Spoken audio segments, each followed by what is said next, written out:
We know that AI is directly causing the boom in prices of hardware like RAM and storage, but surely it must all be worth it. We must be solving humanity's greatest problems by now. What's up, Diddy Blood? Oh, so how can you steer away from this circus? Well, I can't help you with your stock shares, but we can get a very beautiful 5K monitor to watch that decline on, with a little extra bucks for popcorn. This setup costs the same as this single RAM stick, and it's probably all you need. Don't let the market control you and your wallet. Embrace used hardware and be happy. Sure, you might need a bit of horsepower if you edit 4K footage or game a lot, but I'm sure that a lot of you have the same needs for a system as me. That's basic office work, writing and editing documents and reading PDFs, watching YouTube videos in the background when cleaning. Let's see what you get from these two options. A. One RAM stick. B. A system with these specs. A 5K display, decent speakers, a webcam, a minimal keyboard and a questionable mouse. Yes, Apple ew, macOS ew. My idea is just this. Be realistic about what you need from a PC. If you don't like Apple, find an older ThinkPad or an AM4 gaming PC. But today we're focusing on this iMac. I'll be upgrading the SSD and installing macOS Sequoia on it, and finally show some great free open source apps. A few of them even being Apple specific. This video was made possible by iFixit. I know them and I'm sure you do too. I reached out to hear if they wanted to sponsor this video, and to my surprise they said yes.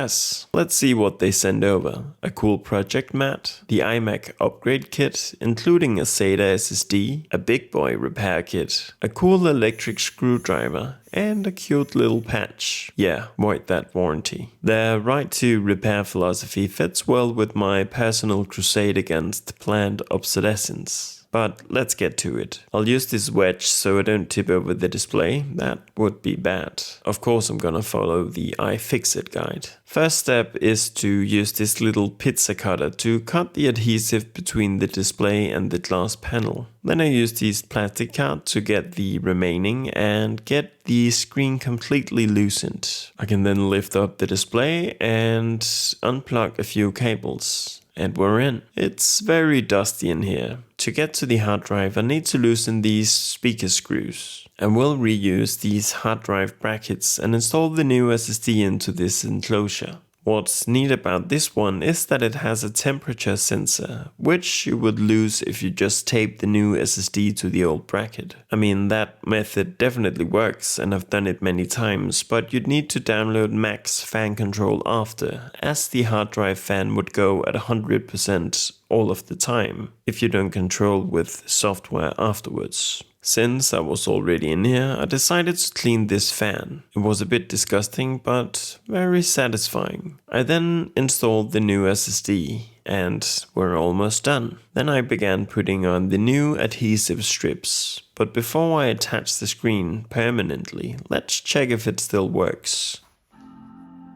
Yep, nice. Peel off this layer and there we have it. Let's get Sequoia on it, which isn't officially supported on this model, but that's not a problem. To prepare a Sequoia USB installer, you can use this Mac if it already has Catalina installed, or if you own any other Mac. First, you'll need to install OpenCore Legacy Patcher. While it's installing, we need to make sure exactly what this Mac is, as it's important for the install. Great, it's an iMac 18.3. Let's launch OpenCore. First we need to enter settings and select the target model. This is why we looked up the serial number, 18.3. Now, click Create macOS Installer. Here you choose whichever you want. When it's done installing, it'll ask you to create the installer. Hit yes and choose the OS that you just downloaded. And select the USB. Everything on it will be deleted and it needs to be at least 16 gigs. Once that's done, it'll ask you to install OpenCore to the USB as well. Yes, we want that. The USB is now ready, so let's plug it into the iMac and power it on holding the Option key. I select EFI boot, and after a minute or two we're in this recovery mode. Before we hit install, let's go into disk utility. Here we can see the old 120GB SSD and our new 1TB SSD. I'll click erase and just call it extra. APFS is fine. For the new, let's call it Macintosh SSD. We can now go back and install Sequoia. Make sure to select the right SSD. So that was actually the hard part. Now let's just sit back and relax as it slowly but surely installs Sequoia. It will restart multiple times, but don't worry, nothing's wrong. Also, don't get freaked out if it appears frozen. Just let it do its thing. Here we are. Go through the steps. Name, foci, password. Can you guess it? Hint. iCough. Okay, we're almost done installing, but once you get in, it's important that we turn off automatic updates, as it could bug out our system. I'm not sure if it's still a thing, but that has happened to me a few times. OpenCore will ask you to install OpenCore to the new SSD, as it's currently only on the USB. Yes, we want that. After, hit post-install root patch, which will, installs hardware drivers and patches for your system after installing a new version of macOS. Reboot the system and we have a fresh install of Sequoia on a 5K iMac that costs the same as a single stick of RAM. It feels good, doesn't it? Let's get the mouse and keyboard connected, check the webcam. Damn, that's a guy in the middle of an exam period. I'm better now. Let's remove all of these, make it a bit smaller, dark mode, find a nice 5K wallpaper. I then ran both Geekbench and Cinebench, but do you actually care?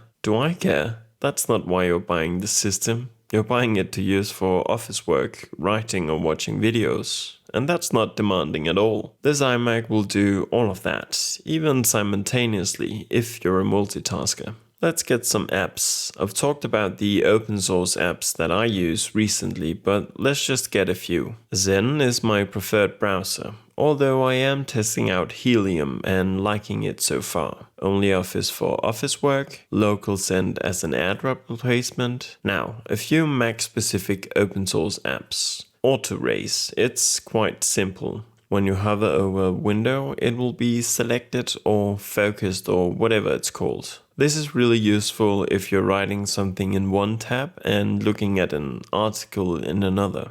It essentially saves me a click every time. Very nice. You can toggle it on and off up here. Next is Ice, which hides the icon in the menu bar. It just keeps the bar clean. And there we have it, a perfectly good and usable system for the price of a single DDR5 RAM stick. Now, you didn't even need to upgrade the SSD in the iMac. You could just run the old one and plug in an external drive or use a cloud solution. But this project was fun, and I like having that terabyte of internal storage. I've talked a lot about planned obsolescence on this channel, and this video is really about showing that you don't need the newest or latest tech, and that it will save you a good amount of money if you accept that. Again, this might not be the best solution for you if you edit a lot or plan to game. But in that case, you can still save a lot of money by seeking out older systems. Thank you so much for watching this video. It was kind of nostalgic for me,